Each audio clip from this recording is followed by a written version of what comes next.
여기 7절, 8절 넘어갑니다. 여호와께서 여호수아에게 이르시되 내가 오늘부터 시작하여 너를 온 이스라엘의 목전에서 크게 하여 내가 모세와 함께 있었던 것 같이 너와 함께 있는 것을 그들이 알게 하리라. 너는 언약궤를 맨 제사장들에게 명령하여 이르기를 너희가 요단 물가에 이르거든 요단에 들어서라 하라. 이게 약간 뭐라 그럴까요? 이게 좀 왔다 갔다 하는 느낌도 받게 됩니다.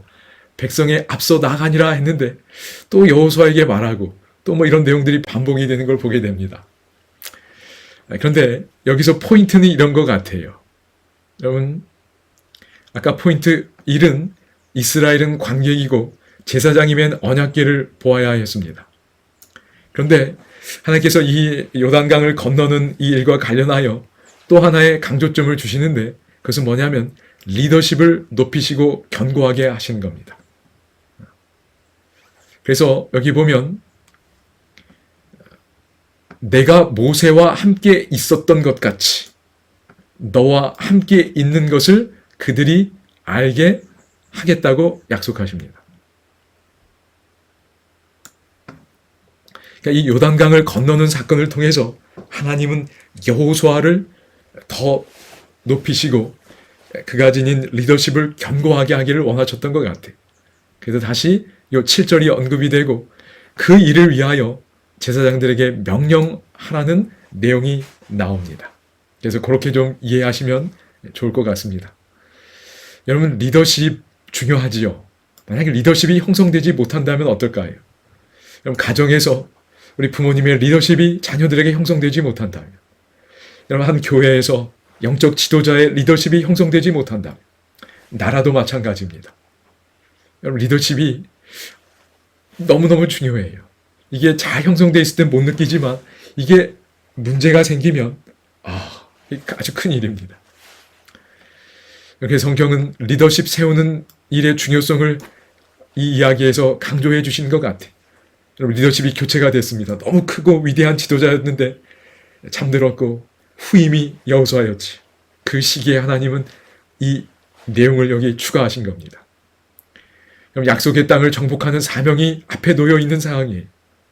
이런 상황에서 여호수아가 자신의 위치에서 확신을 가지는 일은 매우 중요했습니다.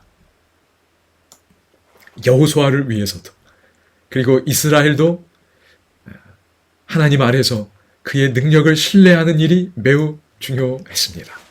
그래서 하나님께서 요단강을 건너는 일을 통해 일을 하고자 하셨습니다. 저희가 다시 한번 확인하게 되는 건 하나님은 사람을 통해서 일하신다는 겁니다. 그러므로 교회에서 사람을 세우는 일만큼 중요한 건 없는 것 같아요. 근데 저희가 정말 이 일에 깊은 관심을 갖고 지속적으로 무언가를 하고 있는지 좀 되돌아보게 됩니다. 단순히 어떤 행사가 중요한 게 아니고 사람이 세워져야 돼요. 교회가 1년이 지나가면 일꾼들이 세워져야 합니다. 한 사람 한 사람의 리더십이 올라가야 돼요. 초점은 여기에 있다고 봅니다. 다시 한번 이 본문을 통해서 하나님이 정말 원하시는 일이 뭘까? 저희가 생각해 볼 필요가 있다고 여겨집니다. 이제 조금 더 보겠습니다. 약간 이게 왔다 갔다 하는 것 같은데요. 자, 이번엔 여호수아가 이스라엘 자손에게 이야기하십니다. 합니다. 그래서 포인트가 여호수아의 리더십을 세우면서 또 그 리더십 속에서 이스라엘 백성이 하나님을 신뢰하도록 이끌어가는 그 방향입니다. 이리로 와서 너희 하나님 여호와의 말씀을 들으라 하고 또 말하되 살아계신 하나님이 너희 가운데에 계시사. 여기 이제 이스라엘이 건너간 그 땅에 있을 그 족속들을 언급합니다. 이 족속들을 너희 앞에서 반드시 쫓아내실 줄을 이것으로써 너희가 아니라. 여러분, 이게 뭐지요? 맞습니다. 요단을 건너는 것으로 안다는 거예요. 여러분, 군인 선지자 여호수아가 어떤 역할을 하고 있지요? 맞습니다. 말 그대로 군인이면서 선지자, 하나님의 대언자, 대변자입니다. 그래서 말씀을 전하면서 백성들이 여호와의 임재와 그분의 능력을 신뢰하도록 권면하고 증언하는 일을 여호수아가 계속해서 하는 겁니다. 살아계신 하나님이 너희 가운데 계신다. 이걸 어떻게 하는 거예요? 그 언약궤. 그 언약궤가 하나님의 임재를 상징하는 거잖아요. 근데 그게 앞서가는 겁니다. 그리고 그 언약궤를 통하여 요단강이 갈라지는 걸 보게 되는 겁니다. 그럴 때 그들이 가져야 되는 확신은 뭐였습니까? 이 여러 가나안 족속들을 하나님께서 너희 앞에서 쫓아내실 줄을 알라, 확신하라는 겁니다. 야, 하나님이 우리가 이 요단을 건너 그 땅에 들어가게 하셨다면 하나님이 그 땅을 정복하게 하실 것도 확신할 수 있다는 거예요. 이게 믿음의 논리입니다. 아, 하나님이 이 일을 나에게 이루어 주신다면 그 뒤에 일도 이루어 주실 수 있다는 거예요. 다윗도 이런 믿음의 논리를 폈었지요. 기억나시지요?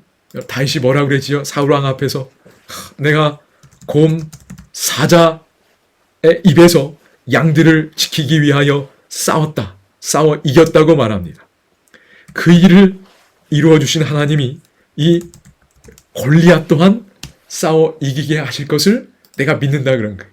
이게 믿음의 논리입니다. 하나님이 한 장애물을 건너게 하시면 그 다음 장애물도 건너게 하실 수 있다는 거예요. 정복하게 하시고 약속의 땅 거기에 살 수 있게 하신다는 겁니다. 오늘 우리에게 이런 믿음의 논리가 경험되고 또 우리의 삶에 늘 탄탄한 토대가 되어줄 수 있기를 바랍니다. 이제 마지막 부분입니다. 보라, 온 땅의 주, 그죠? 하나님이 온 땅의 주인이십니다. 그 언약궤가 너희 앞에서 요단을 건너가나니 이제 이스라엘 지파 중에서 각 지파에 한 사람씩 12명을 택하라.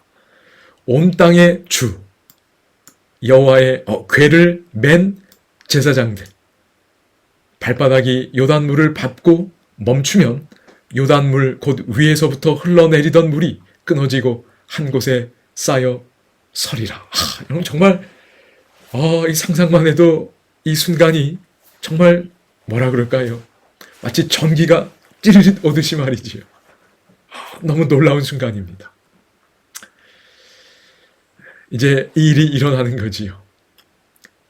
여기 이제 미리 이야기하시는 거지요. 그럼 여호수아가 미리 말했습니다. 이제 이 일이 일어나면 무엇을 증명해 주었을까요? 예를 들어 여호수아의 리더십도 세워졌습니다. 하나님이 우리 가운데 함께 하시는구나. 그것도 말해주고. 근데 여기 계속 반복된 말이 있습니다. 온 땅의 주, 온 땅의 주. 그지요? 하나님께서 그 땅을 다스리시는 분이라는 겁니다. 그래서 강물도 그 주인의 말을 듣는 거예요. 그래서 온 땅에 대한 하나님의 주권을 증명합니다. 그리고 앞서 본 것처럼 살아계신 하나님이 너희 가운데 계시사. 그지요? 그분이 comes, 오셔서 works, 일도 하시고 intervenes, 개입도 하시고 saves, 구원하시고. 그러니까 하나님이 함께 하시며 그들의 필요를 다 채우시고 일하시고 역사하시는 걸 보게 되는 겁니다. 여기 참고로 12절에 보면 12명 택하라는 이야기가 나오는데 그 뒤엔 아무 설명이 없어요. 그래서 아마도 우리의 호기심을 자극하고 어떤 기대를 갖게 하는 거. 이게 또 무슨 일이 일어날까? 이 일은 여호수아 4장에서 일어나게 됩니다. 오늘 했던 내용들 잠깐 좀 정리해 볼까요? 포인트 첫 번째는 이스라엘은 관객이었습니다. 그러니까 잘 볼 수 있도록 하나님이 해주셨어요. 특별히 뭘 봐야 되지요? 맞습니다. 제사장이 맨 그 언약궤를 바라보며 걸어가면 되는 거예요. 제가 이걸 앞서서 우리 그리스도와 연결했습니다. 그리고 하나님께서는 그 사건을 통해 리더십을 높이시고 견고하게 하시기를 원하셨어요. 하나님은 사람을 통해 일하십니다. 그러므로 교회에서 가장 중요한 일은 사람을 세우는 일이라고 믿습니다. 하나님이 기뻐하실 것입니다.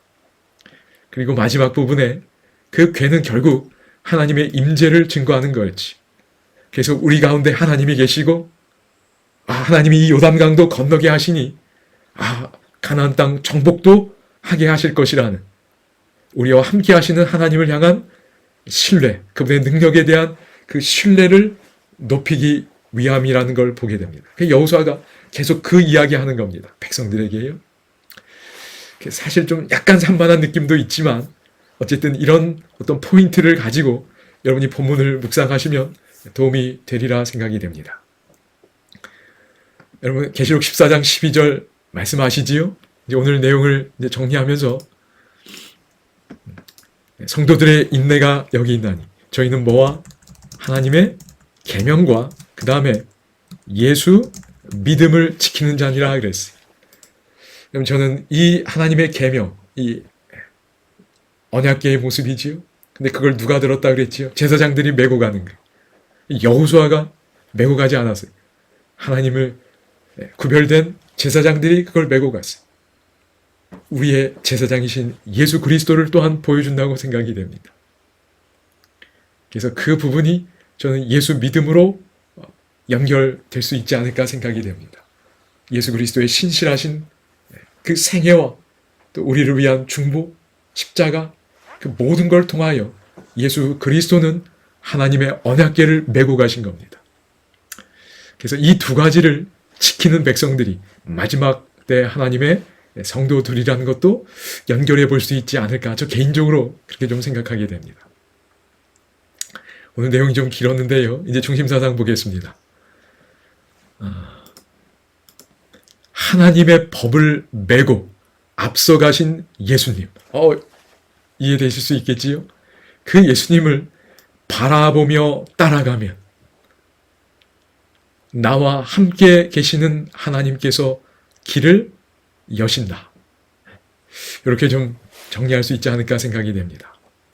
이걸 갈라디아에서 보면 그리스도의 은혜로 너희를 부르신 이를 우리를 부르셨습니다. 그지요? 바라보고 따라갈 수 있도록 부르셨어. 이같이 속히 떠나버린 겁니다. 갈라디아 교회에 이런 문제들이 있었어요. 다른 복음을 따르는 것을 내가 이상하게 여기노라. 다른 복음 따르면 안 됩니다.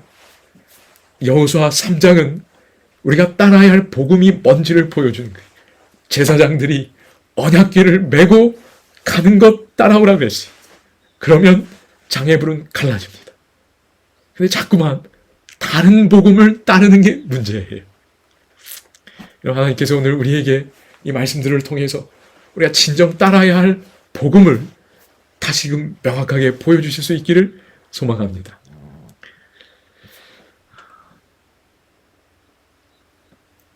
감사합니다.